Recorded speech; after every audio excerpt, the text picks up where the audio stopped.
నమస్కారం ఘంటారావానికి స్వాగతం. ముందుగా ప్రధాన అంశాలు. తెలంగాణ హైకోర్టులో మాజీ మంత్రి కేటీఆర్ కు చుక్కెదురు. ఫార్ములా ఈ-కార్ రేసింగ్ కేసులో క్వాష్ పిటిషన్ కొట్టివేత.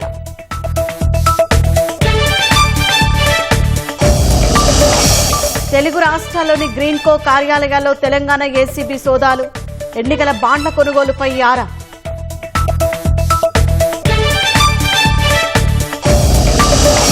వైసీపీ మాజీ ఎంపీ నందిగం సురేష్ కు సుప్రీంకోర్టులో షాక్. మరియమ్మ హత్య కేసులో బెయిల్ పిటిషన్ తిరస్కరణ.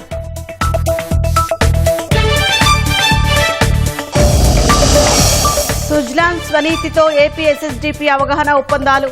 క్లీన్ గ్రీన్ ఎనర్జీ రంగాల్లో ఉపాధి కల్పన కోసమేనన్న లోకేష్. భూకంపం ధాటికి టిబెట్లో 53కు చేరిన మరణాలు. పర్వత ప్రాంతంలో 10 కిలోమీటర్ల లోతు నుంచి ప్రకంపనలు.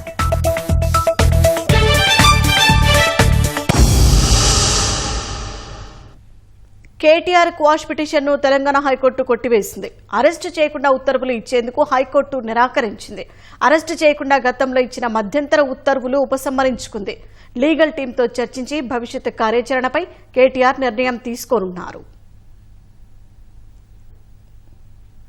ఫార్ములా ఈ రేసుపై ఏసీబీ నమోదు చేసిన కేసులో కేటీఆర్ కు తెలంగాణ హైకోర్టులో ఎదురుదెబ్బ తగిలింది. తనపై నమోదైన ఏసీబీ కేసు కొట్టివేయాలని కేటీఆర్ వేసిన పిటిషన్ కొట్టివేసింది. ఈ కేసుపై ఇటీవలే వాదనలు ముగించిన హైకోర్టు తీర్పును రిజర్వ్ చేసి ఇవాళ వెలువరించింది.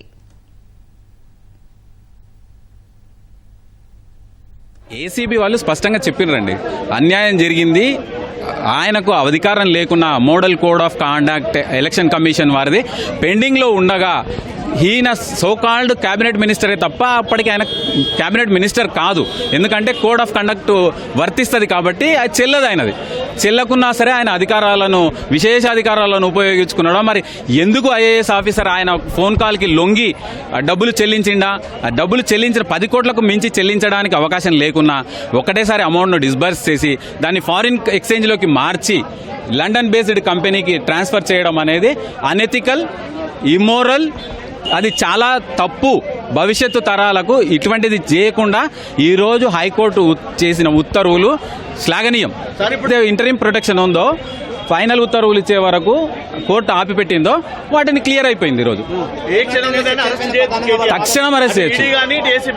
ED is different. ED court ముందు లేదు కాబట్టి ఈడీ ప్రశ్నిస్తుంది. ఈడీ ఎంబడే కస్టడీలకు తీసుకునే అవకాశాలు లేదు. కవిత గారిని చూసినాం మనం. 4 సార్లు ఎంక్వైరీ చేసిన తర్వాత 5వ సాటిస్ఫై కానప్పుడు అరెస్ట్ చేశారు. కాబట్టి ACB is entitle to take the charge. 409 అనేది బాధ్యత కలిగిన ఒక వ్యక్తి తన పరిధిలోని ఖజానాను దుర్వినియోగం చేయకూడదు, ఎవరికి ఫేవర్ చేయకూడదు అనేది 409 చెప్తుంది. 409 exactly applicable to this particular case. ఖచ్చితంగా వర్తిస్తుంది కాబట్టే రాష్ట్ర ఖజానాను కాపాడాల్సిన వ్యక్తి కాపాడలేదు కాబట్టే ఈరోజు హైకోర్టు తన క్రిమినల్ పిటిషన్ డిస్మిస్ చేస్తున్నట్టు ప్రకటించింది. ఎగ్జాక్ట్గా ఇది ప్రివెన్షన్ ఆఫ్ కరప్షన్ యాక్ట్ ఖచ్చితంగా వర్తిస్తుంది. ఇక్కడ క్యాబినెట్ మినిస్టర్ తనకు అధికారం ఉండి కాపాడాల్సిన బాధ్యత ఉండి దాన్ని పక్కకు పెట్టి తుంగలకు తొక్కి ఆయన అమౌంట్ని ఎఫ్ఈఓ కంపెనీకి, ఇంగ్లాండ్ బేస్డ్ కంపెనీకి ట్రాన్స్ఫర్ చేయడం అనేది అనెథికల్, ఆయన అనైతికం కాబట్టి ఖచ్చితంగా కోర్టు పరిగణలోకి తీసుకుంది. ఇది అవినీతి నిరోధక శాఖకు 100% అప్లికబుల్ కేసు కాబట్టి ఆయన పిటిషన్ కొట్టివేయడం జరిగింది. హైకోర్టులో విచారణ సందర్భంగా కేటీఆర్ తరపున వాదనలు వినిపించిన సుప్రీంకోర్టు సీనియర్ న్యాయవాది సిద్ధార్థ దవే ఏసీబీ అధికారులు నమోదు చేసిన సెక్షన్లు ఎఫ్ఐఆర్ కు వర్తించవని పేర్కొన్నారు. ఈ కేసులో కేటీఆర్ ఎక్కడా లబ్ధి పొందలేదని, ఆయన్ను ఎఫ్ఐఆర్లో నిందితుడిగా చేర్చడం తగదని వాదించారు. ఫార్ములా ఈ-కార్ల రేసు నిర్వహణపై జరిగిన ఒప్పందంలోనూ పురపాలక శాఖ ముఖ్య కార్యదర్శి సంతకం చేశారని గుర్తు చేశారు. ఇందులో అవినీతి జరిగినట్లు ఎక్కడా ఆధారాలు చూపించలేదన్న సిద్ధార్థ దవే ఎఫ్ఐఆర్ను కొట్టివేయాలని కోర్టును కోరారు. అనంతరం వాదనలు వినిపించిన ప్రభుత్వ న్యాయవాది మాజీ మంత్రి కేటీఆర్ నిబంధనలకు విరుద్ధంగా డబ్బులు చెల్లించి ప్రజాధనాన్ని దుర్వినియోగం చేశారని వాదించారు. ఈ కేసులో అవినీతి నిరోధక చట్టంతో పాటు నేరపూరిత కుట్రకు సంబంధించిన సెక్షన్లు నమోదు చేసినట్లు తెలిపారు. బ్రిటన్ పౌండ్ల రూపంలో 46 కోట్ల రూపాయలు చెల్లించినా ఆర్బీఐ నిబంధనలు పాటించలేదని గుర్తు చేశారు. హెచ్ఎండిఏ సాధారణ ఖాతా నుంచి 10 కోట్ల కంటే ఎక్కువ చెల్లింపులు చేయాలంటే ఆర్థిక శాఖ అనుమతి ఉండాలని, కానీ ఇక్కడ ఎవరి అనుమతి లేకుండానే 54 కోట్ల రూపాయలు చెల్లించారని వాదించారు. ఎన్నికల కోడ్ అమల్లో ఉండగానే 2023 అక్టోబర్లో రేసు నిర్వహణ కోసం ఒప్పందం చేసుకున్నారని, డబ్బుల చెల్లింపులో సెక్రటేరియట్ బిజినెస్ రూల్స్ పాటించలేదని కోర్టు దృష్టికి తెచ్చారు. డబ్బుల చెల్లింపునకు సంబంధించిన నోట్ ఫైల్లో మంత్రి హోదాలో కేటీఆర్ సంతకం చేశారని గుర్తు చేశారు. అవినీతి నిరోధక శాఖ తరపున వాదనలు వినిపించిన advocate general Sudarshan Reddy formula ఈ కార్ల రేసింగ్ సీజన్ 10కు ఒప్పందం జరగకముందే చెల్లింపులు చేశారని కోర్టు దృష్టికి తెచ్చారు. గవర్నర్ అనుమతి తర్వాతే ఎఫ్ఐఆర్ నమోదు చేశామన్న ఏజీ ఈ కేసులో ఇప్పటి వరకు ఎవరిని అరెస్టు చేయలేదని కోర్టుకు తెలిపారు.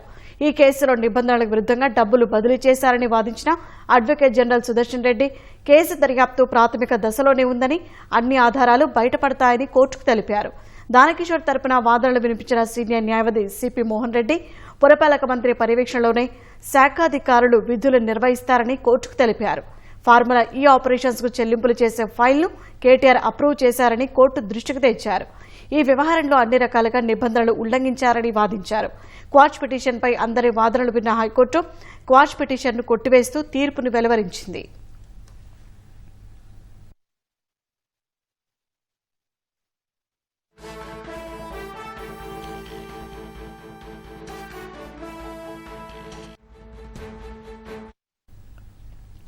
హైకోర్టు తీర్పునకు సంబంధించి మరింత సమాచారం మా ప్రతినిధి శ్రీకాంత్ అడిగి మరింత సమాచారం తెలుసుకుందాం.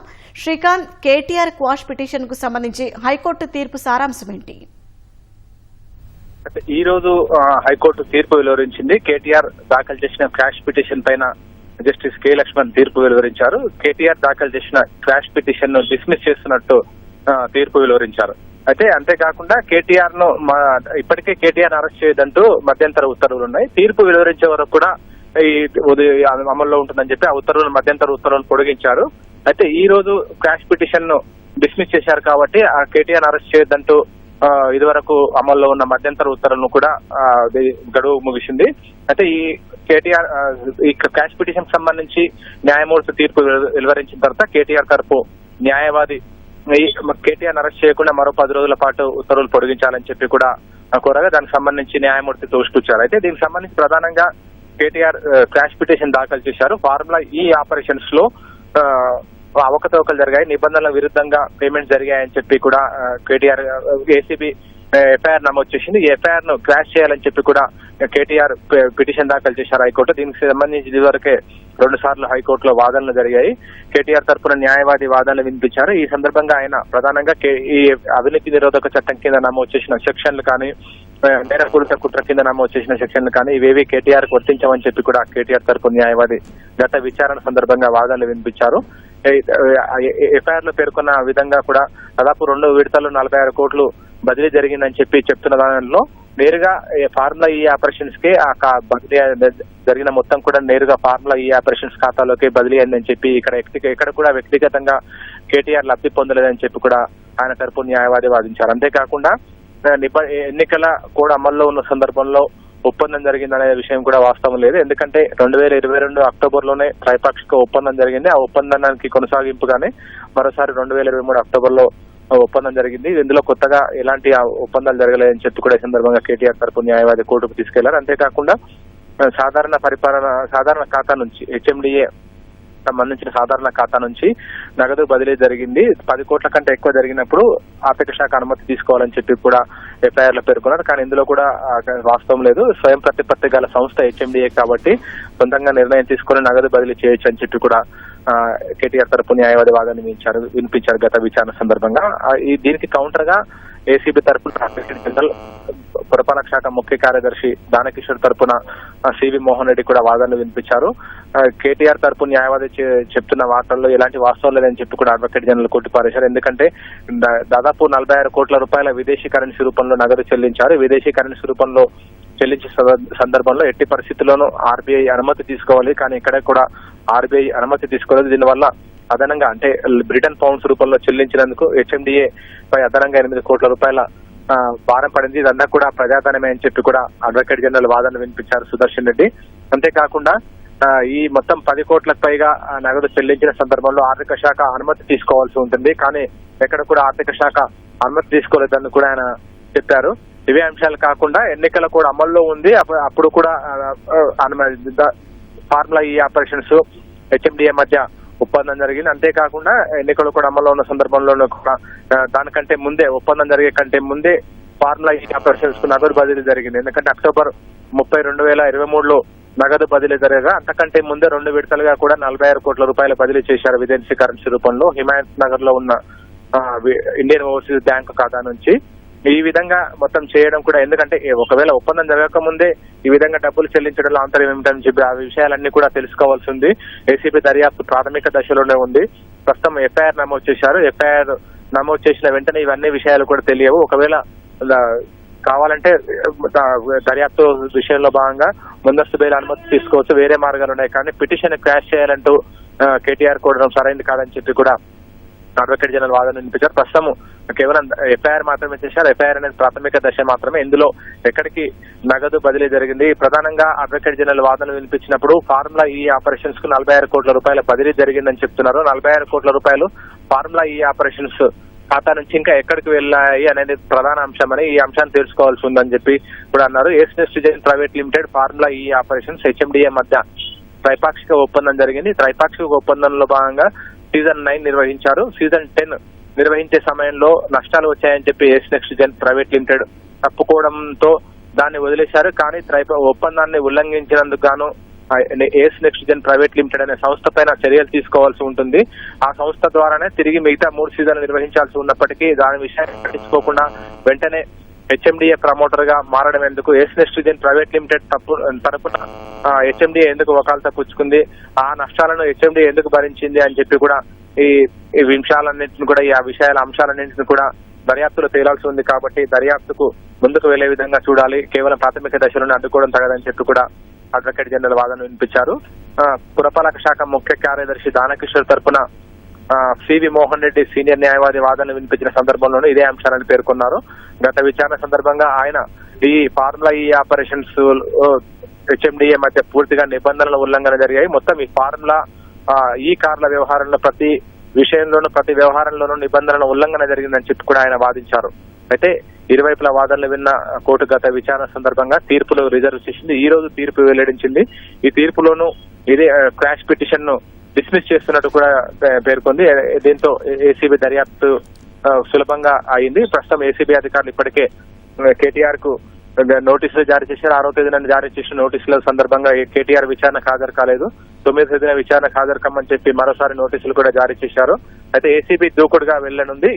ఇప్పటికే హైకోర్టులో ఈ క్వాష్ పిటిషన్ కొట్టేయడంతో వాళ్ళకు మార్గం సుగమమైంది. కాబట్టి ఏసీబీ అధికారులు దూకుడుగా వివరించి దీనికి సంబంధించిన వివరాలను సేకరించే పనిలో ఉన్నారు. ఇప్పటికే ఎఫ్ఐఆర్లు పేర్కొన్న అంశాల ఆధారంగా అవినీతి నిరోధక చట్టంతో పాటు నేరపూరిత కుట్రకు సంబంధించిన ఎఫ్ఐఆర్ సెక్షన్లు పేర్కొన్నారు. కాబట్టి ఈ సెక్షన్ల ప్రకారం ఏసీబీ అధికారులు పూర్తిగా వివరాలు సేకరించనున్నారు. అందులో భాగంగానే ఇప్పటికే కొన్ని సంస్థలకు నోటీసులు కూడా జారీ చేసినట్టు తెలుస్తుంది. అందులో భాగంగా సోదాలు కూడా నిర్వహిస్తున్నారు. Ace Next Gen private limited Greenko అనే సంస్థకు అనుబంధ సంస్థగా ఉంది. మాతృ సంస్థ అయిన గ్రీన్ కోతో పాటు దానికి అనుబంధంగా ఉన్న సంస్థలన్నిటిపైన కూడా ఏసీబీ అధికారులు సోదాలు నిర్వహిస్తున్నారు. తెలుగు రాష్ట్రాల్లో గ్రీన్ కోకు పలు అనుబంధ సంస్థలు ఉన్నాయి. ఈ అనుబంధ సంస్థలకు అన్నింటిలో కూడా ఏసీబీ అధికారులు సోదాలు నిర్వహిస్తున్నారు. అయితే ఈ త్రైపాక్షిక ఒప్పందం నుంచి ఒక్కసారిగా ఎందుకు వెనక్కి తగ్గాల్సి వచ్చిందన్న దానిపైన ఏసీబీ అధికారులు ప్రధానంగా దృష్టి కేంద్రీకరించారు. సీజన్ 9 నిర్వహణలో ఏస్ నెక్స్ట్ జెన్ ప్రైవేట్ లిమిటెడ్ ఎంత పెట్టుబడి పెట్టింది, ఎంత నష్టాలు వచ్చాయి, ఎందుకు ఒకసారిగా వెనక్కి తగ్గింది, అయినప్పటికీ ప్రభుత్వం ఎందుకు చర్యలు తీసుకోలేదన్న దానిపైన ఏసీబీ అధికారులు దృష్టి కేంద్రీకరించారు. ఏస్ నెక్స్ట్ జెన్ ప్రైవేట్ లిమిటెడ్ సంబంధించిన వ్యవహారాలన్నింటినీ, బ్యాంకు లావాదేవీలన్నింటినీ కూడా ఏసీబీ అధికారులు పరిశీలించనున్నారు.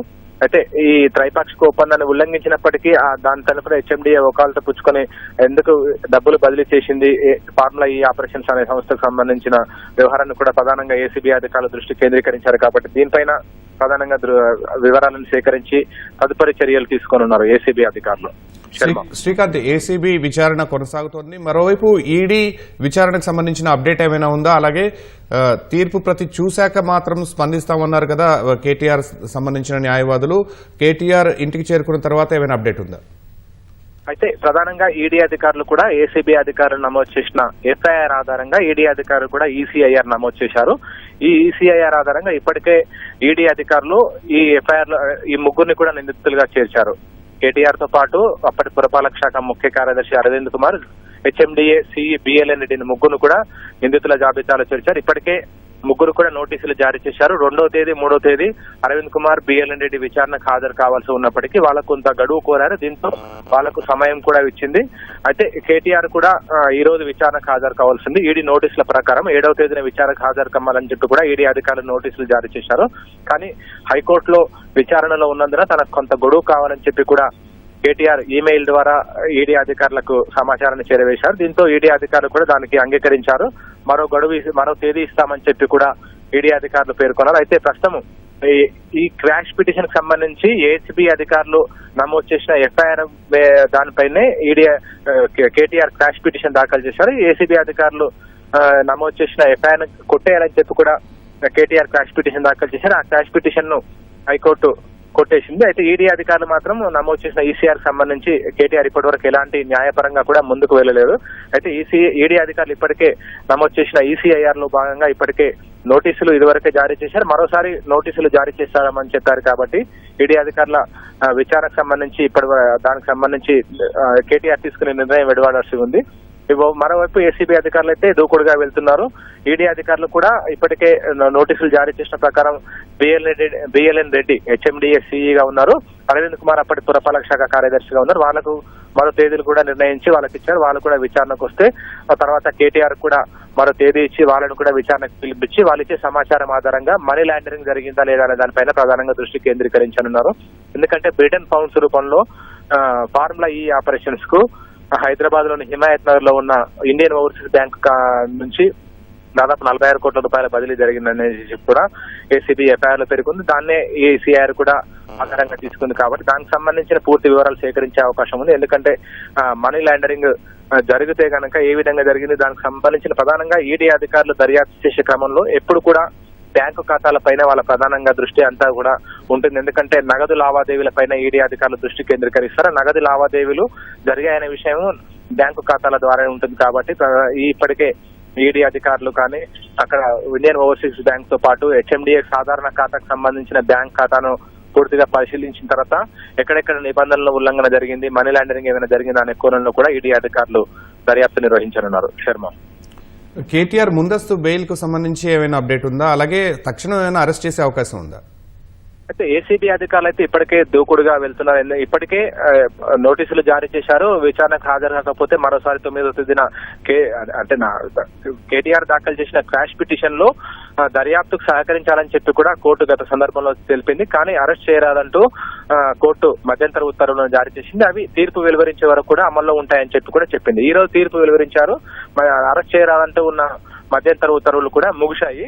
ఇప్పటికే 9వ తేదీన విచారణకు హాజరు కమ్మని చెప్పి ఏసీబీ అధికారులు నోటీసులు జారీ చేశారు. అంతకంటే ముందే కేటీఆర్ కు నోటీసులు జారీ చేయడం, కొన్ని ఖాతాలకు సంబంధించిన వివరాలు కానీ హెచ్ఎండిఏకి సంబంధించి ఉత్తర ప్రత్యుత్తరాలు, త్రైపాక్షిక ఒప్పందం దానికి సంబంధించిన పూర్తి సమాచారం ఇక్కడికే. ముందస్తు బెయిల్ సంబంధించి అంటే హైకోర్టులో ముందస్తు బెయిల్ చేసుకోవచ్చు, మరో విధంగా ప్రయత్నించవచ్చు అన్న వాదనలకు సంబంధించి ఏమైనా ఉందా మీ దగ్గర అప్డేట్? ఇటు నందినగర్ దగ్గర పరిస్థితి ఎలా ఉందనేది మనం తెలుసుకుందాం. మీ దగ్గర ఏమైనా అప్డేట్ ఉంటే చెప్పండి. రోజు తీర్పు వెలువరించిన క్రమంలో కేటీఆర్ తరపు న్యాయవాదులు ఒకే అంశాన్ని కోరారు. మరో రోజు 10 రోజుల పాటు పొడిగించాలని చెప్పి కూడా కోర్టును కోరినప్పటికీ న్యాయమూర్తి దీన్ని తిరస్కరించారు. అయితే ముందస్తు బెయిల్ పిటిషన్ దాఖలు చేయడమా లేకపోతే సుప్రీంకోర్టుకు వెళ్లే యోచనను చేయాలన్నట్టు కూడా తెలుస్తోంది శర్మ. దానికి సంబంధించి పూర్తి వివరాలు తెలియాల్సి ఉంది శర్మ. ధన్యవాదాలు శ్రీకాంత్.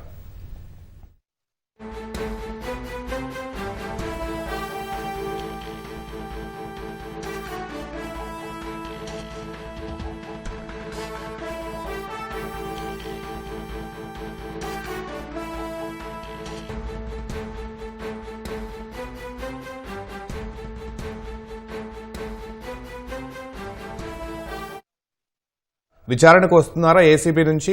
కేటీఆర్ న్యాయవాదుల టీం నుంచి ఏమైనా అప్డేట్ ఉందా? కేటీఆర్ నందినగర్ లో నివాసంలో ఉన్నారు. ఇవాళ ఉదయం నుంచే ఆయన ఇక్కడ ఉన్నారు. ఆయనతో పాటు మాజీ మంత్రులు, అందరూ ఎమ్మెల్యేలు, ఎమ్మెల్సీలు, ఇతర పార్టీ నేతలు ఉన్నారు. పార్టీ నేతలతో కేటీఆర్ సమావేశమయ్యారు. ఈ సందర్భంగా ఫార్ములా ఈ కేసుతో పాటు హైకోర్టు తీర్పు పరిణామాల నేపథ్యాలపై కేటీఆర్ నేతలతో చర్చించారు. వారికి ఒక రకంగా దిశానిర్దేశం కూడా చేసినట్టు చెప్పుకోవచ్చు. ఫార్ములా ఈ కేసుకు సంబంధించి తాను మొదటి నుంచి చెప్తున్నట్లే 1 రూపాయి కూడా ఇందులో అవినీతి జరగలేదు, ఏమాత్రం తప్పిదాలు జరగలేదు, కేవలం రాష్ట్ర ప్రయోజనాల ఉద్దేశంగా తాను నిర్ణయం తీసుకున్న రాష్ట్రానికి మంచి చేయాలని ఉద్దేశించి చేసిన తప్ప మరొకటి లేదు అని కేటీఆర్ మరొక మారు స్పష్టం చేశారు. ఎక్కడా కూడా రూపాయి అవినీతి జరగలేదు, రూపాయి లబ్ధి పొందిన దాఖలాలు లేవు. ఎలక్టోరల్ బాండ్ల విషయంలో కూడా చూస్తున్న గ్రీన్కో కంపెనీ అన్ని పార్టీలకు ఇచ్చినట్లే మన టీఆర్ఎస్ కూడా 2022లో ఎలక్టోరల్ బాండ్లు ఇచ్చిన తప్ప ఇక్కడ ఎటువంటి ప్రయోజనం, అనుచిత లబ్ధి లాంటివి లేవు. రాష్ట్ర ప్రభుత్వం ఉద్దేశపూర్వకంగా తనను బదనాం చేసే ఉద్దేశంతో ఈ కేసు పెట్టింది. ఇద్దరి దాకైనా వెళ్ళాలి, ఎదుర్కోవాలని కూడా కేటీఆర్ నేతలకు దిశానిర్దేశం చేశారు. దీనికి సంబంధించి హైకోర్టు క్వాష్ పిటిషన్ తిరస్కరించిన నేపథ్యంలో సుప్రీంకోర్టు కూడా వెళ్దామని కూడా కేటీఆర్ చెప్పారు. ఇదే సందర్భంలో నేతలకు దిశానిర్దేశం చేశారు. బీఆర్ఎస్ పక్షాన ప్రజల కోసం పోరాడండి, ప్రజల సమస్యలపై పోరాడండి, ఎటువంటి పరిణామాలు తలెత్తినా కూడా ఎదుర్కొందాము, ప్రజల కోసమే ఉన్నాము. కాంగ్రెస్ పార్టీ ఇచ్చిన హామీల అమలు కోసం పార్టీ నేతలందరూ కూడా కృషి చేయాలని కృషి చేయాలని కేటీఆర్ నేతలకు చెప్పారు. ఈ సందర్భంలో కొన్ని కీలక వ్యాఖ్యలు కూడా కేటీఆర్ చేసినట్టు తెలిసింది. తాను ₹1 కూడా అవినీతి చేయలేదు, అవినీతి చేసినట్లు తాను నిరూపించిన, తాను తప్పు చేసిన నిరూపించిన, అవసరమైతే ఉరిశిక్షకు కూడా సిద్ధమంటూ కేటీఆర్ ఘాటుగానే నేతలతో తీవ్ర వ్యాఖ్యలు చేసినట్లు కూడా సమాచారం. మొత్తంగా చూసుకుంటే ప్రస్తుతం న్యాయవాదులు కూడా కేటీఆర్ నివాసానికి చేరుకున్నారు. సీనియర్ న్యాయవాది గండ్రమోహన్ రావు, బీఆర్ఎస్ లీగల్ సెల్ కన్వీనర్ సోమ భరత్ కుమార్ తో పాటు ఇతర న్యాయవాదులు కూడా కేటీఆర్ నివాసానికి చేరుకున్నారు. వారంతా కూడా ఇందుకు సంబంధించిన న్యాయపరమైన అంశాలపై చర్చిస్తున్నారు ప్రస్తుతం. అయితే ఇప్పటికీ హైకోర్టు క్వాష్ పిటిషన్ తిరస్కరించిన కాపీ ప్రతి ఇంకా వీరికి చేరలేదు. తీర్పు ప్రతి వచ్చిన తర్వాత తదుపరి చర్య ఉంటుందని న్యాయవాదులు తదుపరి చర్య ఉంటుందని న్యాయవాదులు చెప్పారు. తీర్పు ప్రతి అందిన తర్వాత దీనికి సంబంధించిన చర్య తీసుకుంటారు. ఇప్పుడు తీర్పు నేపథ్యంలో పర్యవసనాలు ఎలా ఉంటాయి, తదుపరి ఏం చేయాలి, ఎటువంటి చర్యలు తీసుకోవాలి, న్యాయపరంగా ఎట్లా ముందుకెళ్లాలన్న అంశంపై సమాలోచన జరుగుతున్నారు. అటు ఏసీబీ, ఈడీ ఇప్పటికే నోటీసులు జారీ చేశారు. ఈడీకి సంబంధించి తేదీని కూడా ఇవ్వాల్సి ఉంది. ఏసీబీ ముందు 9వ తేదీన హాజరు కావాల్సింది. అవసరమైతే ఏసీబీ ముందే పిలవచ్చని ఒక ఊహాగానాలు కూడా వినిపిస్తున్నాయి. ఈ నేపథ్యంలోనే విచారణను ఎలా ఎదుర్కోవాలి, అటు న్యాయపరంగా ఎలా వెళ్లాలి, ఇదే సందర్భంలో పార్టీ పరంగా ఎటువంటి కార్యాచరణ తీసుకోవాలి, పార్టీ నేతలు ఎలా ముందుకెళ్లాలన్న విషయమై కూడా కేటీఆర్ నేతలకు దిశానిర్దేశం చేస్తారు. ఇందుకు సంబంధించిన సమాలోచనలు కొనసాగుతున్నాయి. రఘువర్ధన్, గవర్నర్ నుంచి కూడా తక్షణం అరెస్టుకు అనుమతి ఉన్న వేళ తక్షణం అరెస్ట్ చేసే అవకాశాలు ఏమైనా కనిపిస్తున్నాయా రఘువర్ధన్? అవినీతి నిరోధక శాఖ ఇందుకు సంబంధించి ఇప్పటికే అవసరమైన రాష్ట్ర ప్రభుత్వంతో పాటు అవినీతి నిరోధక శాఖ అవసరమైన ప్రక్రియనంతా పూర్తి చేసింది. ఏసీబీ ఎఫ్ఐఆర్ లోనే కేటీఆర్ ను మొదటి ముద్దాయిగా చేర్చిన నేపథ్యంలో ఏసీబీ అనుకుంటే ఎటువంటి చర్య తీసుకోవచ్చు. అయితే కేటీఆర్ ఇప్పుడు నిన్నటి వరకు క్వాష్ పిటిషన్ వెళ్లారు. ఏసీబీ ఎఫ్ఐఆర్ తప్పు, ఏసీబీ నమోదు చేసిన సెక్షన్ తనకు వర్తించవు, అందులోనే సెక్షన్లన్నీ తప్పు, ₹1 కూడా అవినీతి జరగనప్పుడు అవినీతి ఎక్కడ ఉంటుంది అన్న ప్రశ్నిస్తూ కోర్టుకు వెళ్లారు. క్వాష్ పిటిషన్ ఉంది, అరెస్ట్ చేయవద్దని స్టే కూడా ఇప్పటి వరకు ఉన్నది. తీర్పు రిజర్వ్ చేసిన నేపథ్యంలో ఇవాళ ఉదయం తీర్పు కూడా ఇచ్చి కేటీఆర్ విజ్ఞప్తిని తోసిపుచ్చిన నేపథ్యంలో ఏసీబీకి పూర్తి స్వేచ్ఛ లభించిందని చెప్పుకోవచ్చు. ఏసీబీ అవసరమైన తదుపరి చర్యలు తీసుకునే అవకాశం ఉంది. ఇప్పుడు మనకున్న సమాచారం మేరకు గ్రీన్కో కంపెనీకి సంబంధించిన సోదాలు కూడా జరుగుతున్నాయి. అక్కడ ఏమైనా సాక్ష్యాలు దొరికినా ఏసీబీ వద్ద ఇప్పటికే ఉన్న సమాచారం, సాక్ష్యాల ఆధారంగా ఏసీబీ ఎటువంటి చర్యకైనా తీసుకోవచ్చు. బీఆర్ఎస్ కూడా ఇందుకు సంబంధించి గతంలోనే పూర్తి స్థాయిలో సిద్ధంగానే ఉన్నట్లు చెప్పుకోవచ్చు. నేతలు కావచ్చు, స్వయంగా కేటీఆర్ కూడా తనను అరెస్ట్ చేస్తే జైలుకి వెళ్లి వస్తానని కూడా వ్యాఖ్యానించిన సందర్భం కూడా ఉంది. నేతల్లో టీఆర్ఎస్ శ్రేణిలో ఒక ఆందోళన కనిపిస్తుంది. కేటీఆర్ కి సంబంధించి క్వాష్ పిటిషన్ తోసిపుచ్చిన నేపథ్యంలో ఎప్పుడు ఏం జరుగుతుందన్న ఆందోళన మొత్తం పార్టీలో నెలకొంది. శర్మ, ధన్యవాదాలు రఘువర్ధన్.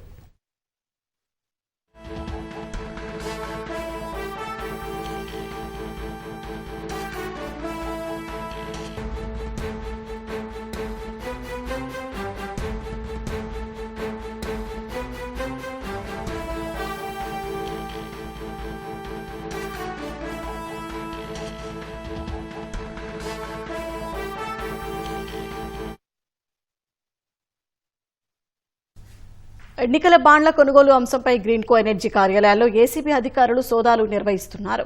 హైదరాబాద్లోని మాదాపూర్ సహా మచిలీపట్నంలో ఉదయం నుంచి అధికారులు తనిఖీలు జరుపుతున్నారు. గ్రీన్కో అనుబంధ సంస్థల నుంచి బీఆర్ఎస్ పార్టీకి సంబంధించిన ₹41 కోట్ల ఎన్నికల బాండ్ల కొనుగోలు జరగగా వాటిపై అనిసా అధికారులు సోదాలు చేస్తున్నారు. మాదాపూర్లోని గ్రీన్కో అనుబంధ సంస్థ ఏస్ నెక్స్ట్ జెన్లోను తనిఖీలు చేపట్టారు. ఆంధ్రప్రదేశ్లోని మచిలీపట్నంలో 10 మంది అధికారులు బృందంగా తనిఖీలు చేస్తున్నట్లు సమాచారం.